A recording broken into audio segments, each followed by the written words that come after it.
Mən İlham Nuri. Dinləyən hər kəs salamlayıram.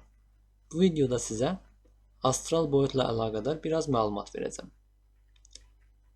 Astral boyuta çıxdıqda öz fiziksel bədəninizi və öz astral bədəninizi də görə bilərsiniz. Orada öz astral bədəninizə fikir versəniz, bir qədər çevrəsində, yəni normal halda, misal əlinizə baxsanız, normal halda baxdığınız kimi görünməyəcək. Bir qədər çevrəsində aurası fərqli olacaq və bir qədər daha şişkin kimi görünə bilər. Astral boyut bizim bu fiziki boyutun əksidir və ya bizim bu fiziksel dünyamız astral boyutun əksidir deyə düşünə bilərsiniz. Çünki astral boyutda bəzi əşyaların yeri dəyişikdir. Yəni fiziksel boyutta olduğundan fərqli yerlərdə ola bilər.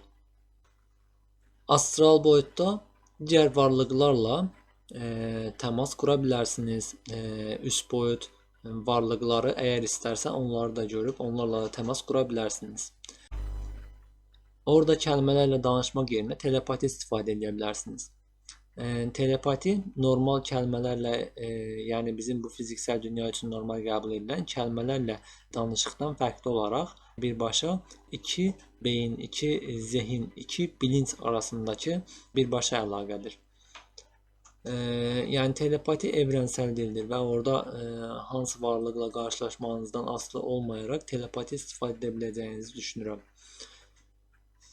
Orada astral boyutda siz sadəcə telepati deyil, uçmağı da istifadə edə bilərsiniz. Yəni bir yerdən bir digər yerə getmək üçün yeriməyinizə ehtiyac yoxdur. Yəni, uçaraq gedə bilərsiniz və ya teleportasyon, yəni ışınlanma olaraq adlandırdığımız bir şey. Yəni bu anda buradayam və digər anda istədiyim başqa bir yerdəyəm kimi, yəni ışınlanaraq da gedə bilərsiniz.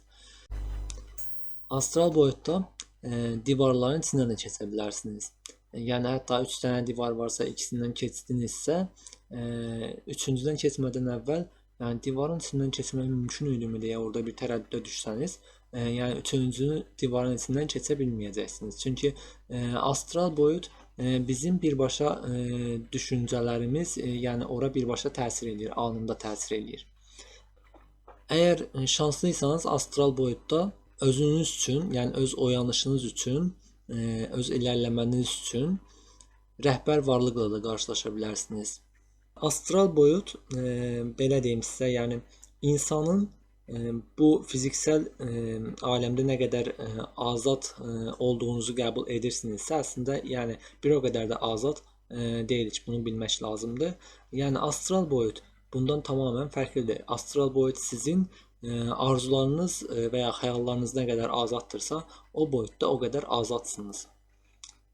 Astral boyut həm də evrənin məlumatının, yəni levh-i mahfuz və ya akaşik qayıtlar olaraq bilinən məlumat bölümünün, yəni indi onu kitabxana kimi nəzərə ala bilərsiniz və ya nə kimi nəzərə ala bilərsiniz deyə bilmərəm, ancaq yəni evrənin qayıtlarının tutulduğu yerə erişmək üçün yəni bir vasitə kimi istifadə edə bilərsiniz. Astral boyuta çıxsanız orada yəni orada mənfi varlıqlar sizə daha çox yəni daha çox etki etmək qabiliyyətindədirlər. Nəinki bu fiziksel yaşadığımız boyutda.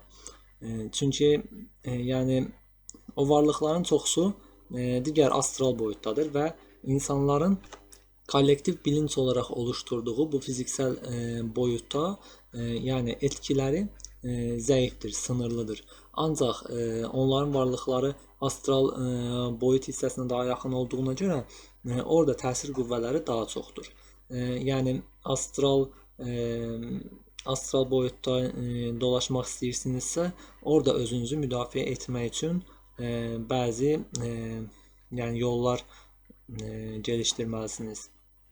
Ancaq mən bu videoda nə sizə astrala çıxmaqla bağlı rəhbərlik edəcəm, nə də bu özünüzü müdafiə üçün yəni özünüzü müdafiə üçün gəlişdirəcəyiniz yollardan danışacağam. Sadəcə sizə məlumat vermək istədiyim şey astral boyut haqqında ümumi bir məlumat idi.